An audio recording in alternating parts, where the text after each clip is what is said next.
When I was younger, my mom used to tell me, "Princess, you have to be more than just a pretty face."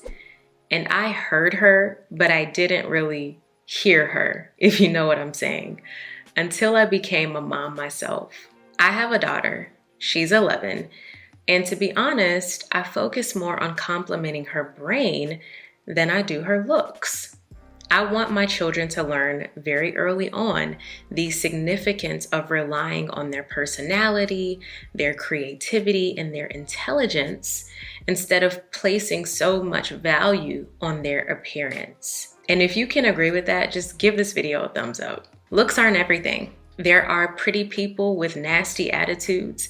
There are pretty people who can't keep a relationship to save their lives.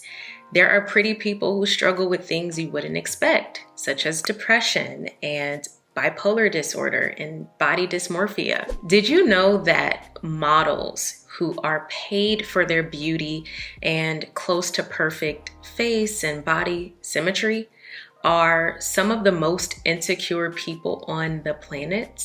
Because they are in a career that places their entire worth on their appearance alone. But what good is fame and money if you don't know the value of your true worth? Being pretty doesn't automatically mean you will be successful or complacent with yourself. It doesn't automatically mean you are confident. It doesn't buy you a lifetime of happiness. It doesn't make you rich. All that it means is that you look the way you look and people find you attractive. But you have to ask yourself, what else do I bring to the table? What do I carry with me when I leave my house every day, besides my looks? How's my personality?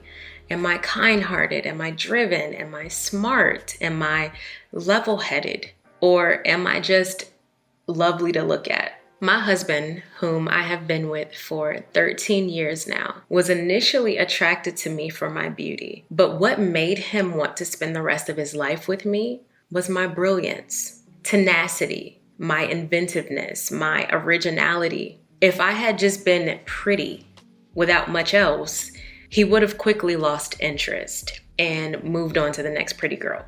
God did not take all of that time creating you just to place you here as a pretty little thing for people to see as an object instead of a person of purpose. Even flowers, as beautiful as they are, do not just sit in the grass looking pretty.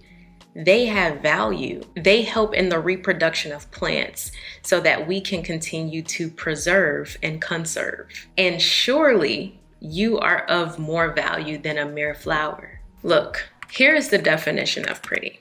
When you are pretty, it means that you are pleasing to the eye. That's the definition.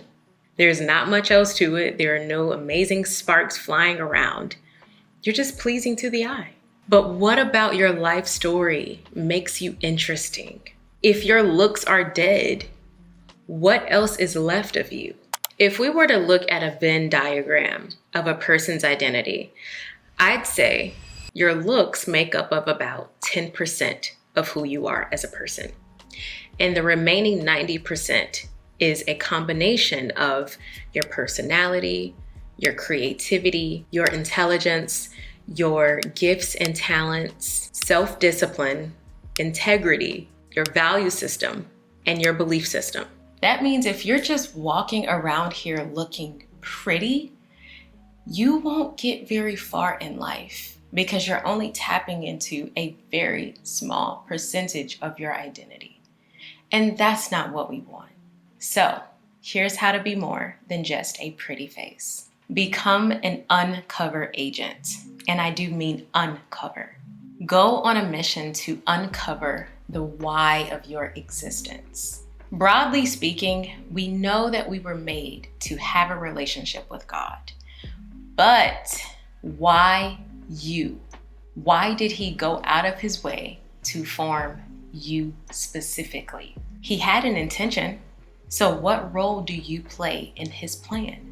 Whatever it is, it's probably big. So let's approach it curiously. In order to make this mission successful, you have to first ask the one who sent you, i.e. God, what it is about you that makes you unique. What is his purpose for you here?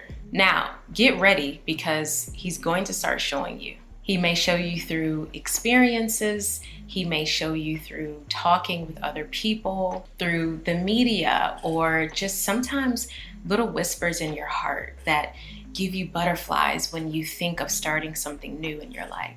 You'll start to see things linking together like a puzzle and begin finding yourself in that. Ideas will come up and get you excited, and you'll know it's God when it just feels right.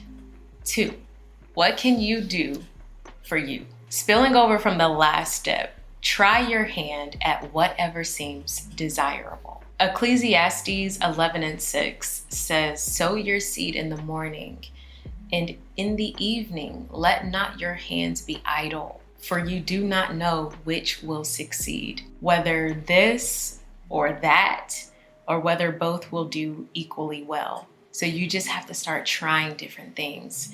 Start focusing on things other than your appearance.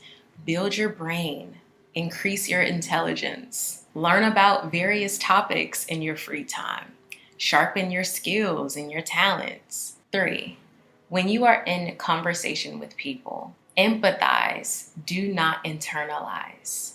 Allow that person to be the subject instead of thinking so much about how you're looking, if your makeup looks horrible, or how you are coming off to that person. We're here to connect, so find a connection. Get out of you and get into them. You'll be surprised at how many wonderful gems will come out of you when you learn to just put your appearance aside and live in the moment. It's not all about you. And knowing that it is not all about you should not discourage you. It should encourage you because it offers freedom. You don't have to spend so much time nitpicking yourself apart, but you can instead focus on building connections and relationships with others. 4, focus on the fruits. Be a person of integrity and honesty, generosity. Don't be a stuck-up pretty girl, because that's not cute. Smile more, be friendly. 5, work on your systems. Ask yourself these questions. What are my values that align with my most ideal woman? What are my beliefs that keep me grounded? Where do I need improvement? What areas am I currently excelling at? Answering these questions will help to mold you into a woman of substance. And the more you cultivate a polished character, the more successful you'll be, because you will be that attractive woman that is unlike the rest, that is set apart. You're gonna wanna date you. And that will be the first sign that you will have officially become more than just a pretty face. Like this video if you found it inspiring or helpful in any way.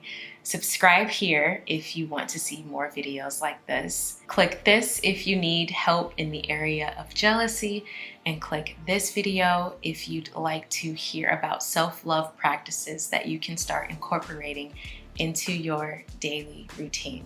Much love, and I will see you in the next one.